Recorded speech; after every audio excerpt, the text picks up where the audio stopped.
I was contacted through my agent that Paramount was looking for another Friday the 13th. At the time, I had only seen the first one, so I went to Paramount and I sat there for an entire day and watched each movie back to back. And then I kind of looked at it and said, well, if we're going to do a sixth one, I feel like I can't do it dead seriously. It just felt like it needed to have some bit of a wink at the whole series. So I tried to say to the producer, Frank Mancuso, can I make this humorous?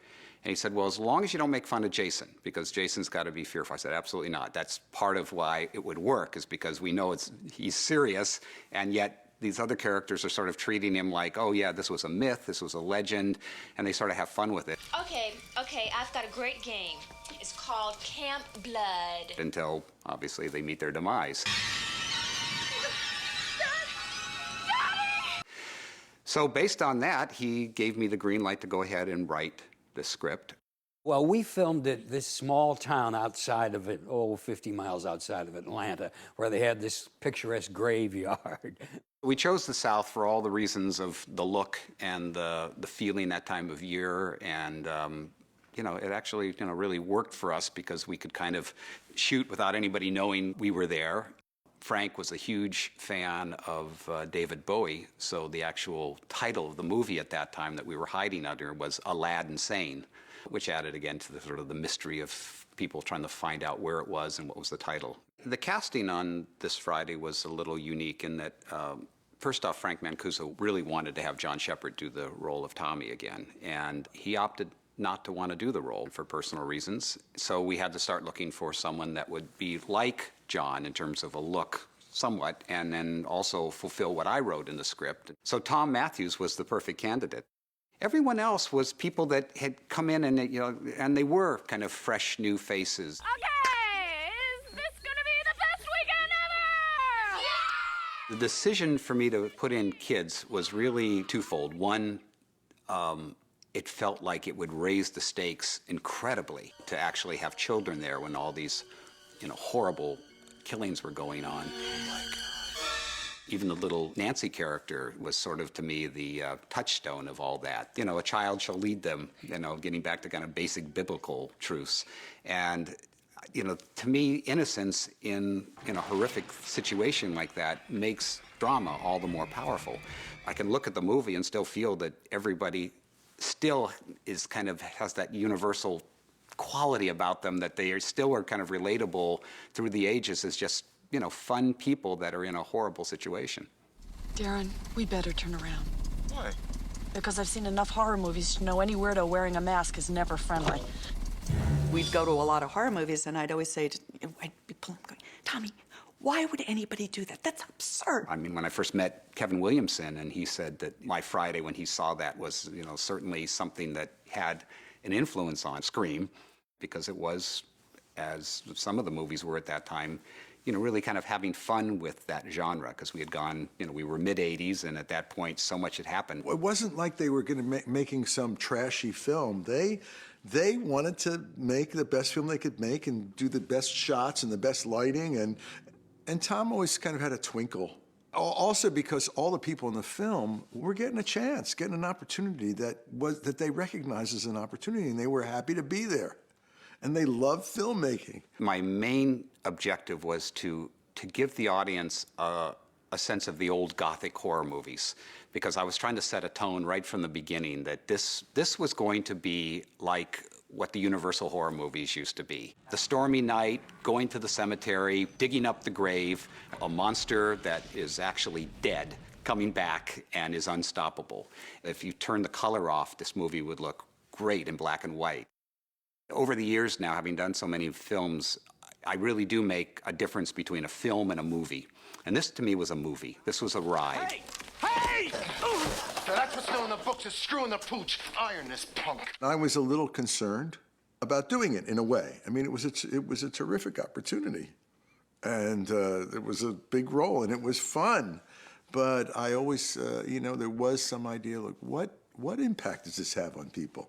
I morally have always had a bit of a problem with the slasher genre, because lots of times it really was about taking a knife and an innocent person and doing what pretty much anybody could do. What my game plan was on this thing was to try to do kills that would be almost impossible for a human being to do. And what allowed me that was the fact that we brought Jason back, from the dead with a lightning bolt. So first you got to buy that.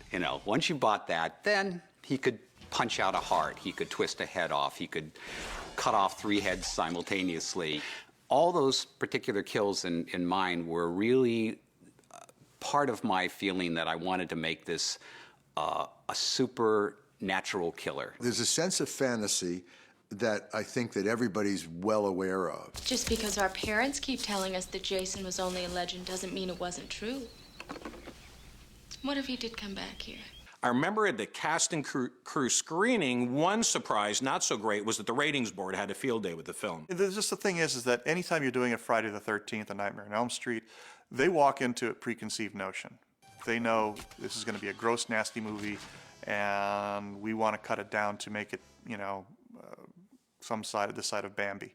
We did a lot of work on this triple decapitation, where we cast the actors' heads, we reproduced their bodies. It was when they're doing the paintball thing. And Jim Gill, who now runs Real Effects, who was the mechanical supervisor, did this very cool effect where the blade would actually pass through the urethane heads and hit a trigger mechanism that would launch the head and the knees would collapse. It was very, very clever, and it was all gone. And I remember right before the scene started, someone tapped me on the shoulder and said, "Hey, Gabe, the triple decapitation is all out." And I'm like, what are you talking about? I think there are things now in movies that are way more intense than most Friday the 13th movies. After I finished the movie and it came out, it was probably one of the most exciting things to go, particularly to the midnight shows on that opening weekend, and to see the reaction that the audiences had.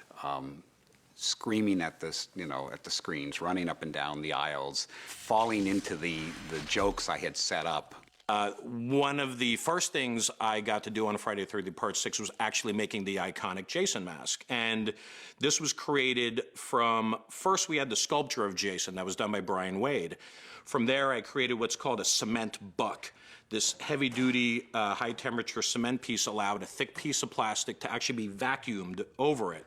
From there, I cut off the edges, drilled out the holes for the eyes and the ventilation, and then even the slit up top from Part 3.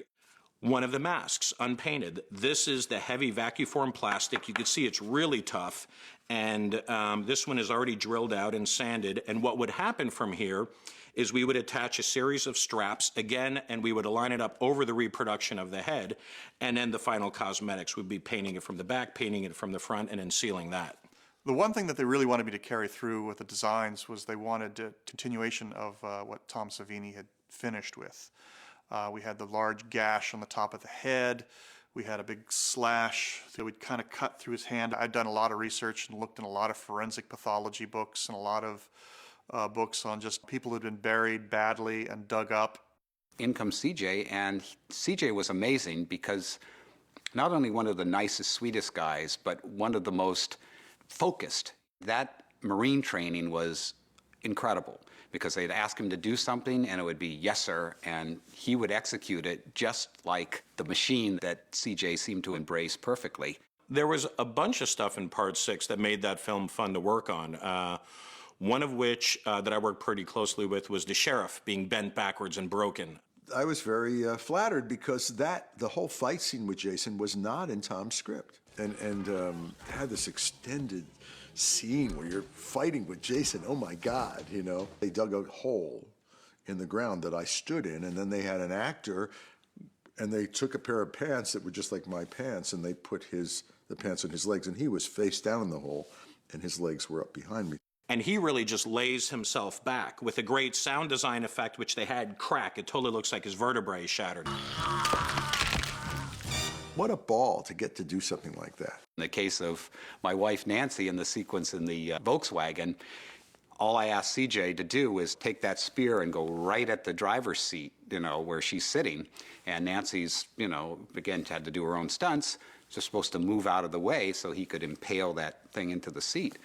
Well, the soldier in him, sees a target, and he just went right with that target, and thank goodness missed. If you watch the movie again, you'll see it just misses, nailing where she goes in the passenger seat. Made for a very exciting shot, needless to say, but, what price glory on that one.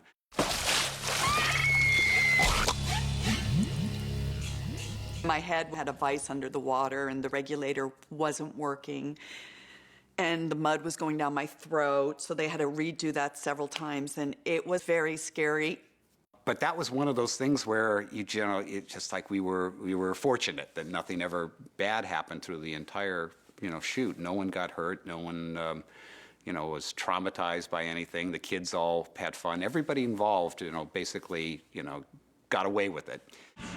Probably the most difficult thing was the big RV gag, because that really required somebody be in that thing. And it sounds easy because you think like, well, that's a very large thing. It shouldn't be dangerous. Well, it actually is, because those things are very, tinny, and you have to kind of take everything out of it, reinforce it in a way so that it doesn't collapse on the poor guy in there, and then, hit that ramp, and we could only do it once. So those kinds of things require usually a bigger budget, more time, and we were, basically, very low budget, as all these things are, and I was trying to be very ambitious in this show.